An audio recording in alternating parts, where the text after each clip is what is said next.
en réalité, on se rend compte qu'il existe des tas de situations où les gens commettent des illégalités et ne vont pas en prison, et que ça n'est pas la catastrophe annoncée d'une société de sauvages, de tous contre tous et du chaos général.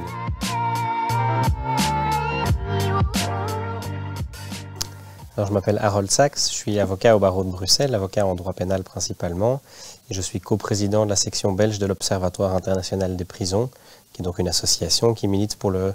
respect des droits fondamentaux des personnes détenues et qui milite pour se repositionner, se re-questionner sur le sens de la prison dans nos sociétés. Une des grosses caractéristiques de notre système pénitentiaire actuel, c'est qu'il est extrêmement fluctuant. Parce que l'histoire judiciaire de notre pays a été marquée par des actualités difficiles et des actualités tragiques. Et donc, au fur et à mesure de ces actualités, on a vu des fluctuations dans les politiques pénitentiaires qui fait qu'aujourd'hui,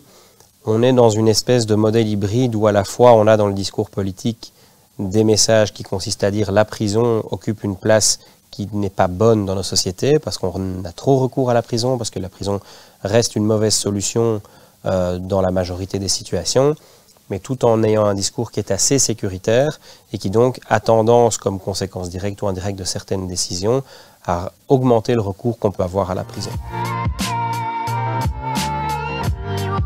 Dans le cadre de la politique pénitentiaire, effectivement, je le disais tout à l'heure, on est passé d'une politique réductionniste où on visait à réduire le nombre de places de prison parce que l'objectif était de réduire le nombre de détenus en prison,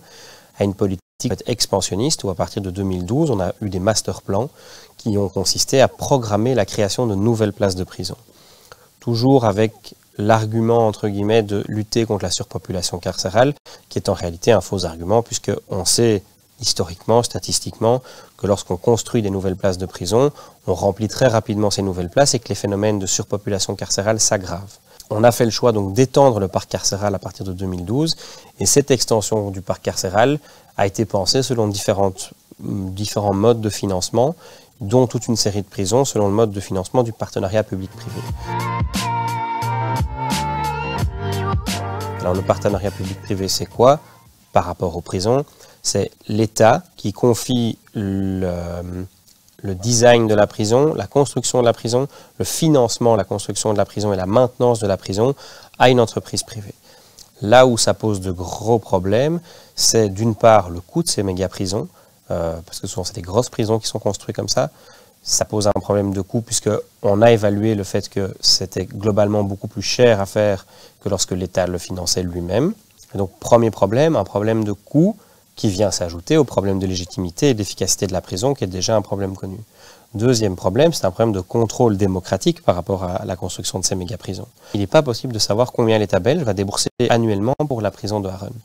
Il n'est pas possible pour le citoyen de le savoir, ce qui est déjà un problème quand le citoyen a envie de s'intéresser au budget de l'État, à la façon dont ses impôts sont utilisés, mais c'est également un problème parce que les parlementaires eux-mêmes n'ont pas eu accès à ces informations. Lorsqu'il y a une demande d'accès des parlementaires au contrat, à la convention qui lie l'État belge aux partenaires privés. Ce contrat a d'abord été refusé, c'est-à-dire qu'on a refusé aux parlementaires la possibilité même de le contrôler, ce qui pose un problème de contrôle dans un système démocratique où le Parlement a un contrôle sur l'activité du gouvernement. Ce qui veut dire qu'aujourd'hui, il y a des personnes qui ont signé des conventions au nom de l'État belge et on interdit aux organes légitimes de l'État belge de pouvoir contrôler l'engagement qui a été pris en son nom pour financer un partenaire privé dont en fait on n'a aucune garantie par rapport à, je vais dire, le fonctionnement sur le long terme.